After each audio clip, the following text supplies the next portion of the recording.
Бекмамат Осмонов атындагы Жалал Абад мамлекеттик университети, Жалал Абад колледжи, педагогика жана социалдык иштер бөлүмү, БКМБ 320 тайпасы. БКМБ 320 тайпасынын куратору Досалиева Мунайым Малдалыевна жана БКМБ 320 тайпасынын студенти Ортикова Найчира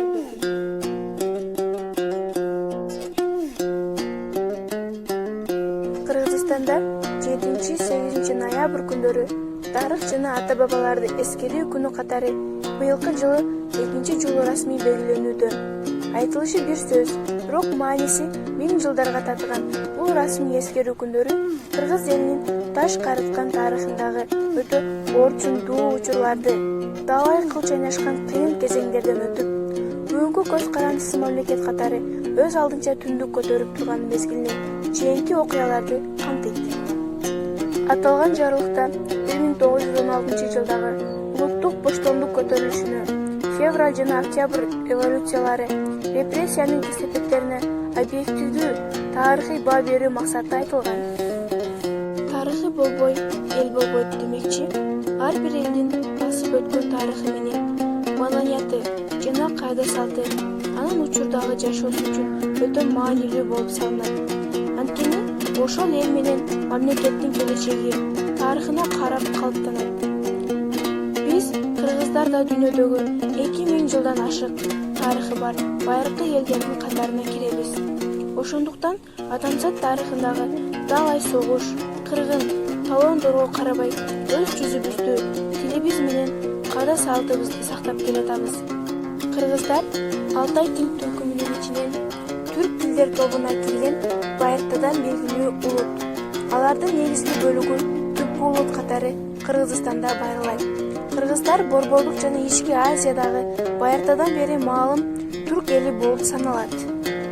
Байыртадан эле кыргыздардын өз алдынча мамлекети, орто кылымдардын эрте мезгилинде кыргыз кагандыгы болгон. 840 жылы кыргыз кагандыгы Борбордук жана Ички Азиядагы уйгур кагандыгын талкалаган жана алардын бөлүгү Чыгыш Түркүстанга качкан уйгурлардын артынан кууп келип, Теңир Тоо аймагына туруп калышкан соң, акырындап ислам динине өтө башташкан. Кыргыздардын айрым топтору чыгыштан Теңир Тоого кара кытайлардын, наймандардын жана монголдордун жоортулуу учурунда 12-13 кылымдарда оошуп келген. Кыргыздардын тарыхы негизинен байыркы кыргыздар биздин заманга чейин 3-кылымдан биздин замандын 5-кылымына чейин орто кылымдагы кыргыздар, кийинки кыргыздар болуп 3 мезгилге бөлүнөт. Байыркы кыргыздар оболу Теңир Тоо, андан соң ага кошумча Түштүк Сибирь, Алтай, Ички Азия аймактарын мекендеген. Орто кылымдагы кыргыздарга Енесай кыргыздары, Теңир Тоо кыргыздары, Борбордук Азия кыргыздары, Манчжурия, Монголия, Алтайдагы кыргыздар, Сибирь кыргыздары кирет. Кийинки кыргыздарга Теңир Тоо же Ала Тоодогу кыргыздар, Манчжуриядагы Фую уезүндө жана жалпы Манчжуриядагы байылап жаткан кыргыздар жана башка кыргыз топтору кирет.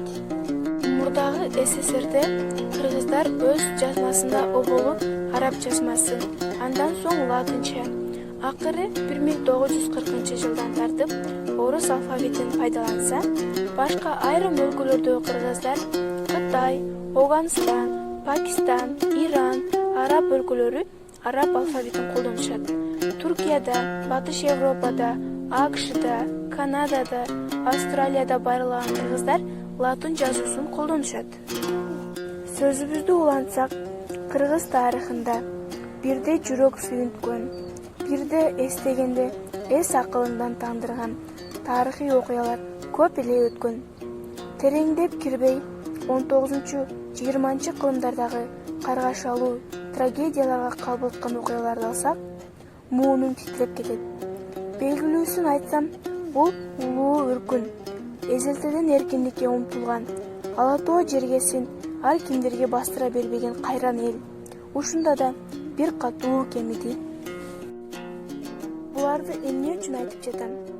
Бүгүнкү көз карандысы мамлекет катары кызыл тууну көкөлдөп көбөлөтө көтөргөн. Ушул күндөргө оңой эле жете койгон жокпуз. Кайың барбы, кыргыз балта чаппаган, кырлар барбы, кыргыз өлүп жатпаган деген жүрөк титиреткен ыр саптары тегин жеринен чыккан эмес. Азыркы эгемендигибиз Манаста айтылган доорлордон бери эңсеген тилегибиз болчу. Ушул ак мөңгүлүү, ала тоону каны жаны менен коргоп, бүгүнкү муундарга мураска калтырган ата-бабаларыбызга рахмат.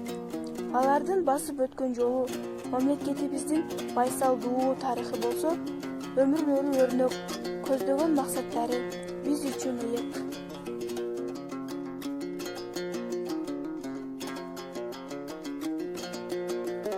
Бийик нарктуу улуу кыргыз элиң бар, береке мол, ажайып кол жериң бар, бабалардын кылым кезген мурасы, ата мекен сенин